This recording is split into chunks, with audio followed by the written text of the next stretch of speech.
Please welcome Tom. I'm really delighted to have the opportunity to provide some very brief preliminary comments to this conference because it considers a problem of absolutely seminal importance, which is the ethics of artificial intelligence. With important issues such as privacy and bias and machine classification systems, or the safety and moral responsibility of AI-guided weapon systems. About both. So that brings us then to this first session on general issues, which I think we're just in time for the start off at 10 a.m. So the first session is really devoted to general issues for thinking, in thinking about the ethics of AI at both the short-term and the long-term. Appropriate frameworks for thinking about the ethical issues, some background ideas that might inform us in thinking about them. And to that result, we've got, to that end, we've got a philosopher and two AI researchers presenting their perspectives on these very general issues. With these very practical issues that are going to be facing us concerning AI in coming years. Nick Bostrom founded the Future for Humanity Institute at Oxford, which has really been a leader in the academic study of issues about the future of AI, as well as having a much broader impact on thinking about these issues in industry, in the general public, and beyond.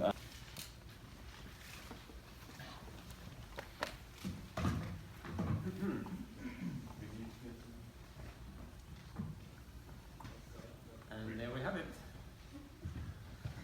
Yeah, it changed a little because I was asked also to try to say something more general about this set of issues before delving into some of the issues I'm thinking about right now. So I put in this first slide, some near issues. These are things that people like to talk about when the topic of ethics of AI comes up. So self-driving cars, people love to debate that. You have a choice between running over 3 old ladies or 2 young kindergarten cool kids. So what do you do? You know, how many old ladies before you should run over the kindergarten kids? So I think, I mean,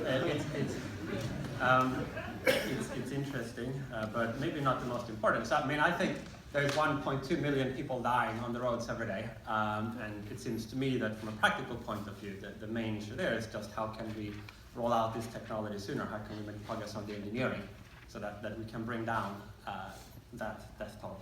Algorithmic discrimination, so this is when more automated processes are used to make decisions, whether to allocate credit, whether to maybe give parole, or quantity, so that we get some good outcome. Basically how you could control very powerful AIs that have more weight in this context. So AI safety work seems like an important thing here, and getting an efficient outcome, meaning one that is kind of just increases the size of the pie available. Both for a period of time, may become extremely rapid. Robin Hanson has a recent book where he discusses world economy doubling every month or so for a period of a couple of years. And so you could have this explosive growth in productivity, which also I think changes the allocational question somewhat. So it's more, if you have such a large abundance, it becomes more plausible, I think, that if you could give everybody a really superb life in great prosperity, even by just carving out sort of 1% or 1/10% of the overall resource pie, then it seems to become much more of a no-brainer that you should at least do that. Computers, because they don't matter. But you could argue that at some point they might well start to matter. I've proposed a couple of... By the way, so this doesn't only arise once you have sort of human level things living in machines. It could arise a lot sooner. We think that a lot of animals have moral status. And maybe once you have AIs, say with similar capabilities as a mouse or something like that, you should start to think about whether we should accord it similar moral status in extending empathy to animals. We still have a long way to go there, I think. And animals have faces and they can squeak. But if these were invisible processes happening in a microprocessor, it would be so much harder to see that we might want to take that into account.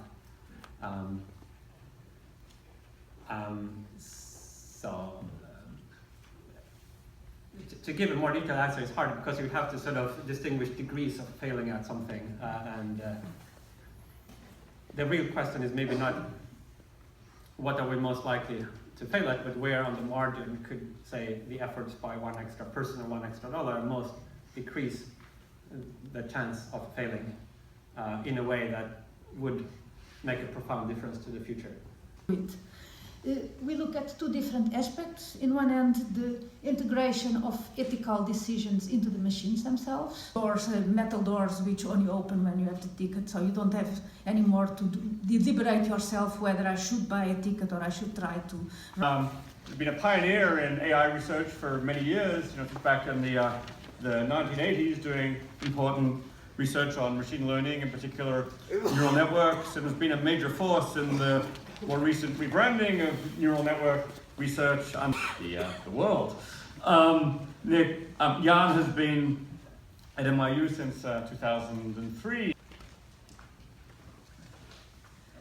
Wonderful book that I stumbled on when I was an engineering student, undergrad in 1979 and 1980, which was a debate between Noam Chomsky and Jean Piaget, and they brought both of their teams to debate the nature-nurture the future AI system will be like.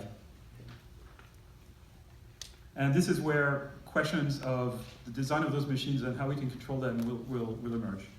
We can build on top of them, but we can't really modify them.